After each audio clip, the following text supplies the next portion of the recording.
নিৰ্বাচনৰ ভোটগ্ৰহণৰ পিছত ভোটদানৰ হাৰ বৃদ্ধি প্ৰসংগত শংকা প্ৰকাশ বিপিএফ প্ৰাৰ্থী দুৰ্গা দাসবৰুৰ চক্ৰান্তমূলকভাৱে এনডিএ নেতৃত্বই জয়লাভৰ অংক কৰা বুলি সন্দেহ প্ৰকাশ বিপিএফ নেতাগৰাকীৰ এবাৰ ভোটগণনাৰ মাজত বিশৃংখলতাৰ সৃষ্টি হ'ব বুলিও মন্তব্য দুৰ্গা দাসবৰুৰ প্ৰসংগক্ৰমে আঞ্চলিক দল অগপকু চোকা সমালোচনা বিপিএফ নেতাগৰাকীয়ে কি কৈছিল এই সন্দৰ্ভত আমাক সবিশেষ জনাব আমাৰ সাংবাদিক মুছাদ্দিক হুছেইনে।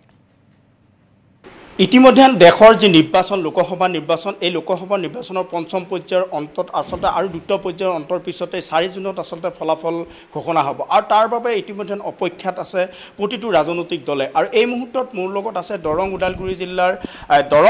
যি লোকসভা সমষ্টিৰ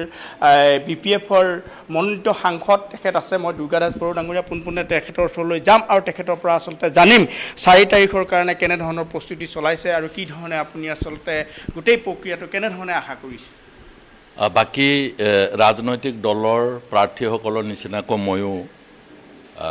নিৰ্বাচনত কাউণ্টিং কৰি উঠি ৰিজাল্টলৈকে যিখিনি প্ৰক্ৰিয়া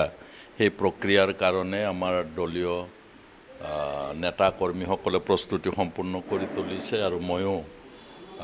তেওঁলোকক সহায় কৰিছোঁ এই সময়ত যেহেতু 4টা ঠাইত আমাৰ কাউণ্টিং হ'ব তাৰে ভিতৰত মঙলদৈ ওদালগুৰি আমাৰ ৰঙিয়া আৰু বাস্কা জিলাৰ হেডকোৱাৰ্টাৰত কাউণ্টিং হ'ব 4 ঠাইত যথেষ্ট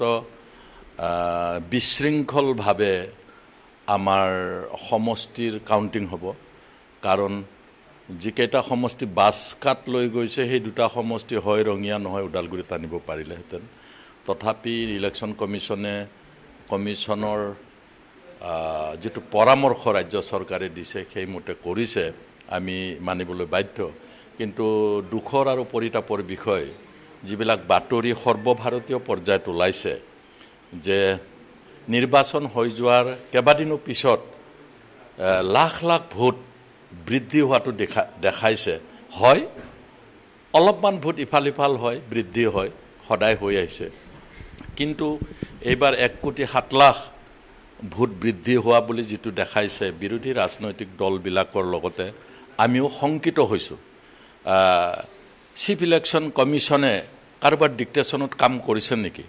যদি চিফ ইলেকশ্যন কমিশ্যনে ডিক্টেশ্যনত কাম কৰা নাই এই ভোট বৃদ্ধি সম্পৰ্কে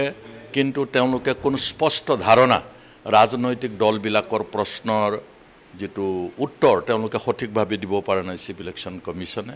আৰু তাৰ লগে লগে আমাৰ শংকা আৰু বৃদ্ধি হৈছে কৰবাত বৰ্তমান শাসনত থকা ৰাজনৈতিক দল এনডিএৰ নেতৃত্বই কিবা কাৰসাজি কৰি বিজয়ী হোৱাৰ কিবা কথা চিন্তা চৰ্চা যদি কৰিছে বাকী ৰাজনৈতিক দলৰ লগতে আমি মুছাদ্দিক হুছেইন আপোনাক এই মুহূৰ্তত ধন্যবাদ জ্ঞাপন কৰিছোঁ।